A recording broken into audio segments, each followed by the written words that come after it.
Hey there everybody, it's Mark Curley. I'm back with a message to my subscribers video. A couple of promises I'm going to make to myself. I'm going to try not to say, that was a good question, or that's a great question, because last time I did one of these videos, every single one, I began by saying that. The other thing is I'm not going to apologize for mispronouncing names. These YouTube names, some of them very hard to pronounce. I'm just going to go for it, and if I mess it up, so be it. Let's go on to the first question, and it comes from Gnarl. And the question is, can you show us how well you draw with your left hand?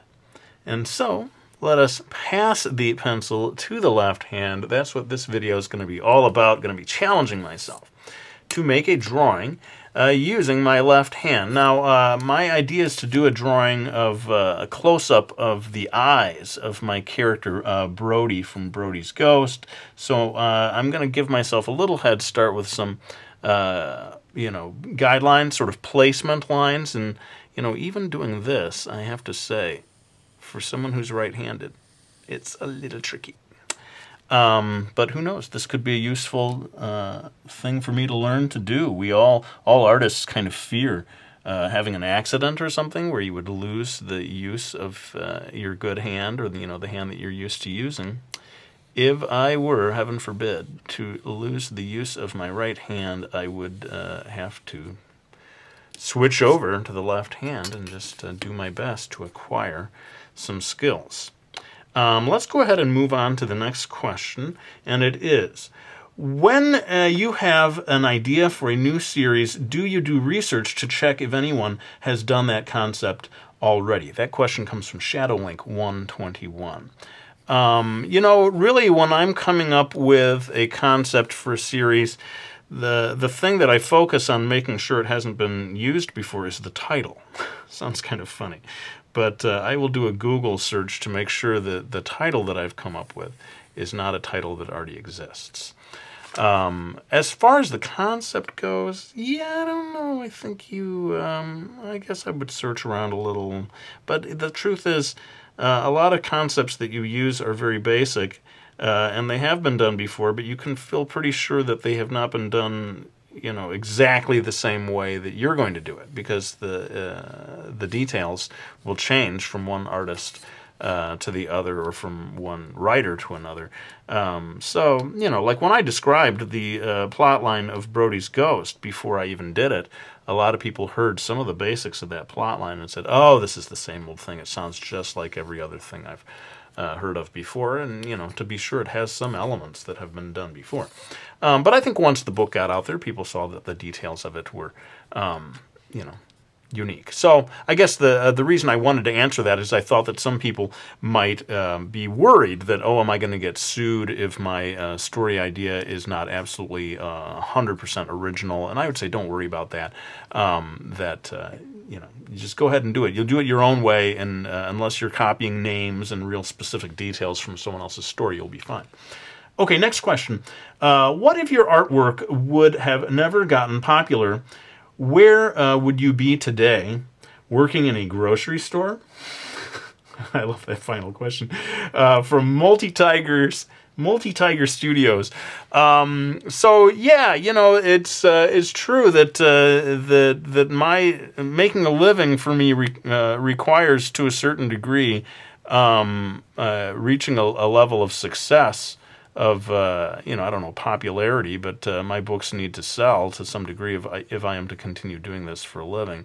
So there were points, I think I talked about this in a previous video, there were points in the past where I felt things were not going so well, and I wasn't sure if I should keep trying to do this or if I should try to do something else. I think the most likely path for me, if I had not found success in writing and illustrating, would be teaching English in the Far East. There was a time some years ago when I did consider the possibility of sort of giving it up and let's move to Japan. I said to my wife, and we can start all over again, and I'll teach English in an English school or something like that. But happily, it was right around then that Minky Falls came through for me, and so that remains kind of an open question. What would I be doing if I had not managed to find success doing this?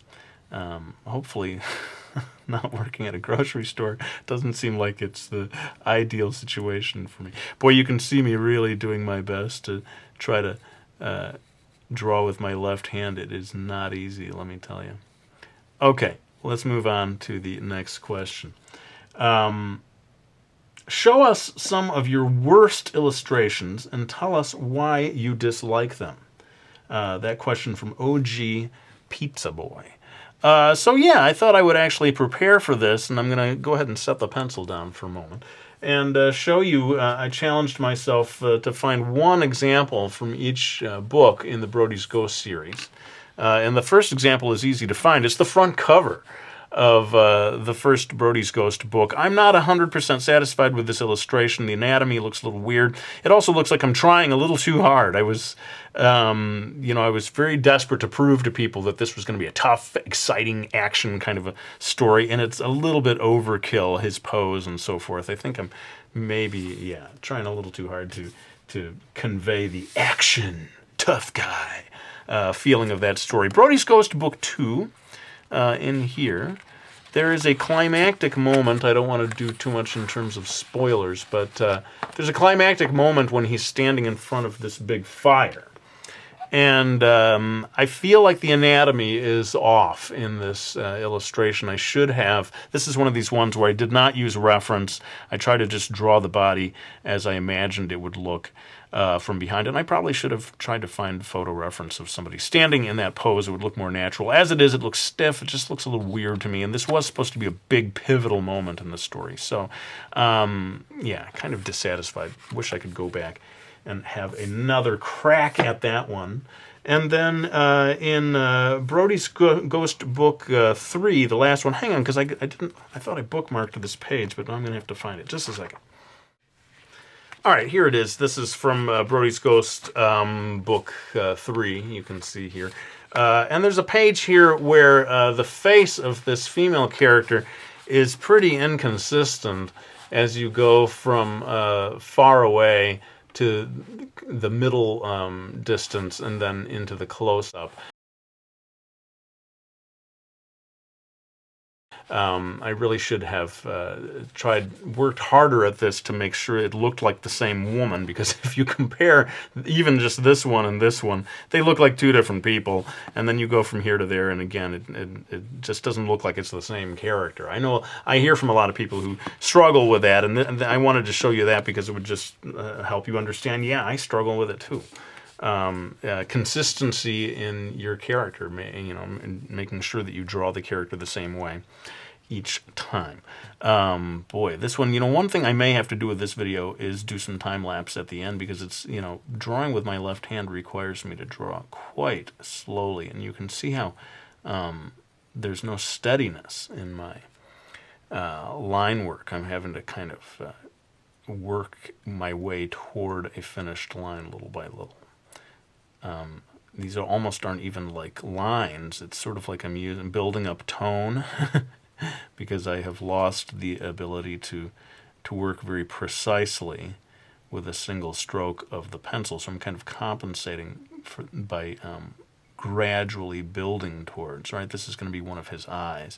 Another thing that I decided to do is, you can see I'm allowing the page to move, which allows me, which I rarely do in these videos, it allows me to move the paper and maybe take advantage of the natural pivot point of my wrist. One thing that I decided to do early on in these videos was to lock the page down so as to allow the viewer to see very clearly what I was doing. And unfortunately, it does sort of remove the possibility for me of doing what I'm doing right now, and that is to sort of spin the page around, which is quite helpful, to be honest, in terms of line work. So I'm doing my highlight here. Let's move on to the next questione. All the Spanish speakers are like, please don't ever try to pronounce that word again. Number 5. Why did you originally decide to go to Japan? It's kind of a two-part question. That question comes from Kitty Kuro, And the follow-up question, a different person, how was your experience when you traveled, when you lived in Taiwan, late 80s/early 90s? That one comes from All W Sam FC. I thought it would be fun to sort of just talk a little bit. First of all, why did I decide to go to Japan? And that sort of ties into that other question. The truth is I went to Taiwan before I went to Japan. And without giving you my whole life story, I think I kind of have to explain in general why did I become so interested in foreign travel, in living overseas. And I trace that back to my freshman year of college. I kind of fell in with a bunch of students from Europe. Mainly like France, Germany, Denmark, places like that. And I was fascinated by their ability to switch back and forth between English and their native languages, and just, I don't know, the whole idea of going over and visiting them and seeing different countries just really grabbed me at that point.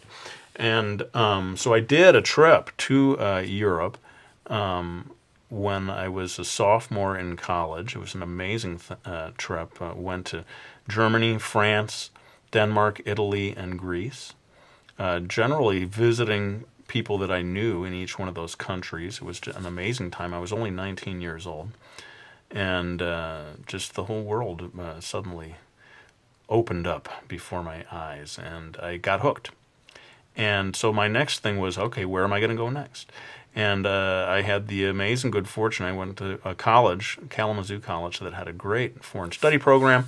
That allowed me to go to Senegal in West Africa, where I lived for about 8 months studying. I tried to learn how to speak French at that point in my life. Got to a certain proficiency. I don't want to say I was all that great at it. But then after that, and it was almost while I was in Senegal in West Africa that I thought I would love to go to Japan. I was hired to be a tutor, an English tutor, for a Japanese young man, high school student. His family was living in Senegal, in Dakar, the capital of Senegal, and they had me as his tutor. And so I thought, boy, wouldn't it be cool if I went over to visit them? The irony is I never did get to visit them. However, I did get the idea, the sort of inspiration from them for going to Japan. And I feel like I'm kind of taking too long to answer this question, but I went to Taiwan. They wanted to know, what about my experiences in Taiwan? I loved Taiwan. I had a fantastic time there. And one of the great things about when I went to Taiwan, it was the first time, was 1988, I really made a lot of Taiwanese friends. And that allowed me to practice my Chinese a lot. I got to a certain level of proficiency in Chinese. I did a video some time ago where I tried to speak in Chinese. It's been a while. 那时候我比较会讲中文呢。That was my little attempt. I always sort of fall back on that same. Someone taught me something in Chinese, an old-fashioned romantic saying. If you haven't seen someone for a very long time, you can say 一日不见如隔三秋, something like that. If I don't see you, if for one day it feels like 3 autumns. How's that for the hopeless romantic in Chinese? I don't think I said that quite properly. Give me a break, people. It's been a while. Anyway, I had a fantastic time in Taiwan. I love Taiwan. I would really love to go back and visit someday. I hope I get the chance to. And then Japan. So I think in a way I better save that for another video if I want to talk more about Japan. But that sort of gives you the idea of my motivation of going to the Far East. And of course I married a Japanese woman, and my life is very much intertwined with Japan now. Let's move on to the next question, and that is, do you visit schools? If so, which one was your favorite? That question from ElfDog4678. And another question that seems unrelated, and that question is, what do you do with your drawings when you finish? That question from Sky2On. I almost said, hope I'm saying that right, but I stopped myself in the nick of time. In any case, the first question, do I visit schools? Yes, I absolutely do visit schools, and I've made a video in the past that sort of explained the process of how you might have a say here. Let me forget that I can turn this page when I need to. That you can have a role in getting me invited to a school. But I'm not going to turn this video into a big one of those. We'll plan that for a future video. But yes, I do visit schools quite frequently as a public speaker. And the question was, which one was your favorite? And I have a real easy one to go to, and that is this school called Oat Hall that I visited in Lindfield, England. Just this past November. Had a fantastic time there. And that was just a dream come true to be invited to speak in a school in England. Also did in coordination with that, did a signing at a bookstore in Manchester. And that was very well attended. I think there was like 100 people who showed up at that signing. I was just bowled over. But the related question that doesn't sound related, what do you do with your drawings when you finish? Well, simply enough, when I finish with one of these drawings that I make for a YouTube video, I tend to just hold on to it. I sort of stack them up, one upon the other, and hold on to them. But one thing that I will do with them is to give them as gifts, especially if a student who has got me invited to one of these schools. I will bring along one of my original pieces of art and give it to them as a thank you gift for having made the special effort. I did that for this young man, Quinn, who has a YouTube channel. Why don't I go ahead and I'll plug him. Put a little annotation link here. If you want to go check out his channel. Quinn got me invited to his school in England, and I gave him an original illustration from one of these videos. I'm trying to, was it the one with the girl with the headphones? I can't remember which one now. Some gift giver I am. I can't even remember after I give the gift, but I gave him one of these original illustrations. That's, people say, why don't you draw on a tablet? Why do you always draw on paper? Well, when you draw on paper, you have an original piece of art at the end of the day that you can give to someone as a gift. When you draw on a tablet, you have a file. You have a file, which of course you can print out, but it's never going to have the same feeling as a one-of-a-kind original piece of art. So that's why I continue to, use paper and pen or pencil, and then I scan it into the computer, and then I take full advantage of high-tech stuff, like Photoshop. I'm not one of these guys. Sometimes people see these videos and they think that I object to computer. Why don't you do digital art? Some people will ask, and I'm like, yes, I do. I do all the time. I'm using Photoshop. I've been using it since like 1996. Use it quite a lot for coloring, toning, all kinds of stuff. But just in these videos, I don't like the idea of doing too much of a Photoshop or a computer approach. First of all, it assumes that you have such software on your computer. I don't want to limit myself to people who have that. And second of all, there's just something about seeing the human hand on the page that there's a connection there. That I think when you just see the cursor, like a mouse moving along a screen, there's just, there's not the same human connection there. But I'm not saying that I'm never going to do videos that involve Photoshop. I might. Let's leave the door open there. Okay, I see that I've already used almost 12 minutes. This drawing is not really anywhere near being done. And I do apologize if I have failed to keep the drawing in the exact center of the page, because that's one of the benefits of taping it down, which is what I normally do. And let's move on to the next question. Number 7, what kind of a guy were you in middle school, high school, and college? Well, I'm not going to get too long-winded about it, but I think maybe I'll just focus on high school. What was I like in high school? Of course, I loved to draw. I was always drawing things all the time. But I thought you guys might get more of a kick out of knowing that I was kind of a new wave guy. I don't want to say I was punk rock, because I definitely wasn't, but I was very new wave. I was into the synth pop of the early 80s. People like Thomas Dolby. I think I've mentioned even before the band Japan. I loved that sort of synthesizer sound. Depeche Mode has gone on to become very popular. We were into them. Oh boy, again, I'm going out of the frame here. We were definitely into Depeche Mode, OMD, Orchestral Maneuvers in the Dark. I think you can get an idea of when my high school years were. But I have always been into music. I continue to be really into music. And I am one of those guys, I'm proud to say, that feels that some of the best pop music I've ever heard is being done today. I am not one of those people who's like, man, there's no good music now. It was best when I was in high school. There's so many people who are like that. I'm not like that. And honestly, I've heard some really great music that has been done within the last 10 years. Some of my favorite songs I've ever heard have been written and recorded relatively recently. It's not necessarily the stuff that's on the radio. Not that I'm a snob about that. Occasionally there's some big radio hits that I get a kick out of.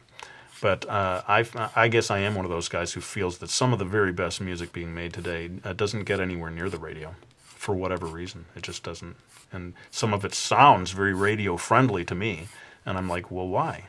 Boy, I'm going off on a tangent. It's like, Mark, we don't watch your videos to hear you talk about music, dude. Get back to the topic on hand. Number 8. Do you think doing these how-to draw videos has helped you improve as an artist? And this question comes from The Right Design 1. I feel like I failed to credit that last question, the previous one, about what kind of a guy I was in high school. That question was from Ken Sheen 491. Did I? I don't know. If I didn't, I've doubled up there. But in any case, this 8th question, do you think doing these how to draw videos has helped you improve as an artist? Absolutely. Absolutely. Doing these videos has forced me to hold myself to a very high level of knowledge, I think, in terms of you can't teach something until you have, until you've really studied it. You can't just wing it. Some of my earliest videos, if you go back, you can see some of the drawings, some of the final result drawings are just not that good. I mean, in fact, that still happens, sadly. But I think I like to think that over the course of doing these videos, I've held myself to an increasingly high standard in terms of not doing the video until I've sufficiently studied the topic at hand. Boy, I keep doing this. No wonder I tape the thing down. If I don't focus and I just start talking and moving the paper around, it quickly goes out of the video frame. But yes, absolutely, doing these videos has helped me a lot as an artist, and in a very real way, I need to be grateful to all of you, to thank you for the various things you've suggested, like drawing a wolf, for example. I don't think I would have ever learned anything about drawing wolves, except that I kept getting that request from people, please show us how to draw a wolf. And so I had to sit down and study and learn a lot about drawing at least the head of a wolf so as to do that video. And that's just one example. Pretty much every video I do now involves me learning something. Even right now, right? I'm learning how to draw with my left hand, thanks to you guys, in a way. Not that this is great drawing, but I can sort of see that if I were forced to learn to draw with my left hand, it's sort of, it would take a year or two probably, but I can see that I might be able to do it. You'd find a way, wouldn't you? I certainly would. It's not like I would say, all right, forget it, I'm not going to draw anymore, because I hurt my right hand. You hear the stories of people who learn to hold the pencil with their toes and then draw with their feet. I mean, really, if you learn anything from this video, it is that the primary thing about drawing is your eyes. See what your eyes see. It's not so much your fingers and the way you grip the pencil. It's more your eyes telling you what looks right and what doesn't. And of course, that comes from your brain. learning to use your eyes in that way to see where the lines need to be and so forth. So yeah, hopefully that'll be for those of you who get real fixated on, I don't hold my pencil the way you do. Should I start to hold my pencil the way you do? Absolutely not. Hold the pencil that's comfortable for you, in a way that's comfortable for you. Everyone's going to find their own ways of doing these things. It really is more about your perception. Let's see, 18 minutes. I better hurry up and zoom through these last questions. In fact, I have prepared a little segment here in which I'm going to do hyper-fast questions. But before I do that, what I want to do is a little time lapse. I promise you that I will not use anything but my left hand, but I want to try to finish this illustration up a little more in time lapse so as to move on to the final questions.